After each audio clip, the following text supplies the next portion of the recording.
साथियों नमस्कार, कृषि बाजार से मैं हरपाल सिंह। साथियों, देश भर में मानसून बेहतर प्रदर्शन कर रहा है, जिसके चलते खरीफ फसलों का बिजाई का दौर चल रहा है, जिसमें ज़बरदस्त इजाफा होने की संभावनाएं बराबर बनी हुई हैं। साथियों, अगर मानसून इसी तरीके से बेहतर बना रहा तो आगामी रबी सीजन का जो फसलों उत्पादन है वो भी बेहतर प्राप्त होने की आशाएं बराबर बनी हुई हैं। साथियों, वैसे तो एल नीनो का विश्व भर में जो हालचाल चल रहा है उसके नुकसान के कुछ रिपोर्टें आ रही हैं, लेकिन भारत में देखा जाए तो अभी इसका कोई विपरीत प्रभाव कहीं देखने को नहीं मिल रहा है। वैसा विशेषज्ञों के अनुसार माना जा रहा है कि जुलाई के अंत तक इसकी कुछ संभावना या इसके असर कुछ दिखना शुरू हो जाएंगे। देखेंगे साथियों, जो सामने होगा वो अभी भविष्य के गर्त में है। लेकिन आज हम बात करेंगे ग्वार के विषय पे कि साथियों, लोगों की जागरूकता है कि ग्वार की बिजाई कैसी हो रही है, ग्वार का कैसा उत्पादन भविष्य में आने की संभावना बन रही है। साथियों, सबसे पहले तो आपको एक बात जान लेना बहुत ज़रूरी है कि ग्वार के उत्पादन ज़्यादा या कम होने से इसके भावों पर कोई विशेष असर नहीं पड़ता है, क्योंकि उदाहरण के तौर पर देखा जाए कि जब ग्वार गम 1 लाख रुपए प्रति कुंटल बिका था, उस साल ग्वार का बम्पर उत्पादन हुआ था। इसी तरह से जब भी ग्वार ने जब जब भी नए रिकॉर्ड बनाए हैं, उन सालों में ग्वार के उत्पादन बेहतर हुए हैं और उस उत्पादन के बावजूद भी ग्वार ने नए कीर्तिमान या रिकॉर्ड्स बनाए थे।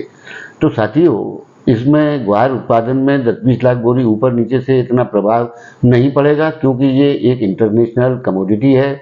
इसका विभिन्न जो है क्षेत्रों में बम्पर प्रयोग किया जाता है, जैसे कि केमिकल इंडस्ट्री, मेडिसिन, कपड़ा इंडस्ट्री या पेपर मिल वगैरह, फूड इंडस्ट्री आदि में खूब बेहतर रूप से किया जाता है। लेकिन इसका जो सर्वाधिक इस पर असर डालने वाला जो क्रूड ऑयल है, जिसमें इसका इस्तेमाल किया जाता है, जिसके चलते इसके रिकॉर्ड भाव बने हैं, जब भी बने हैं तब तक क्रूड ऑयल मेन कारक इसके भावों का रहा है। तो साथियों, जब भी क्रूड ऑयल की मांग बढ़ेगी, निश्चित रूप से ग्वार का भविष्य बेहतर होगा। बाकी रेगुलर इंडस्ट्री में जो कंजप्शन है वो एक नियमित या मतलब एक सीमित दायरे में ही होती है, जिसके चलते इसके भावों में बहुत बड़ी तेजी मंदी नहीं होती है। तो साथियों, जिस वर्ष जैसे कि 12-13 में जो उससे पहले 1 साल पहले महज 1.25 करोड़ बोरी ग्वार का उत्पादन हुआ था, जबकि 12-13 का अगर आंकड़ा देखा जाए तो उस साल जो है ग्वार का उत्पादन 2.25 करोड़ बोरी से भी अधिक का था। उसके बावजूद भी ग्वार ने नया रिकॉर्ड बनाया था। तो साथियों, जानकारी के लिए, ग्वार का उत्पादन के बजाय ग्वार का जो कंजप्शन है, अगर वो क्रूड ऑयल में या उनमें बढ़ता है तो निश्चित रूप से ग्वार की तेजी को फिर रोकना किसी के भी हाथ की बात नहीं रहती है और ग्वार फिर अपने स्तर पर ही नए भाव या नए मुकाम बनाती है।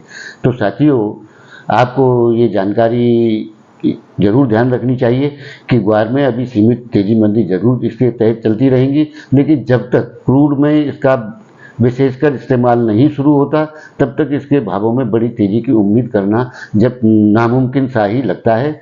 बाकी साथियों, आपको ये जानकारी कैसी लगी?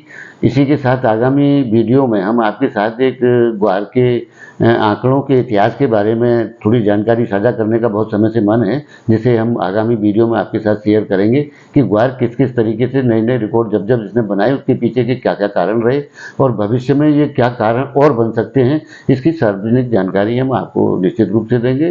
तो साथियों, तब तक के लिए इतना ही। आपको ये जानकारी कैसी लगी हमें कमेंट करके ज़रूर बताएं, और तब तक के लिए कृषि बाजार की ओर से आप सभी का बहुत बहुत धन्यवाद, आभार।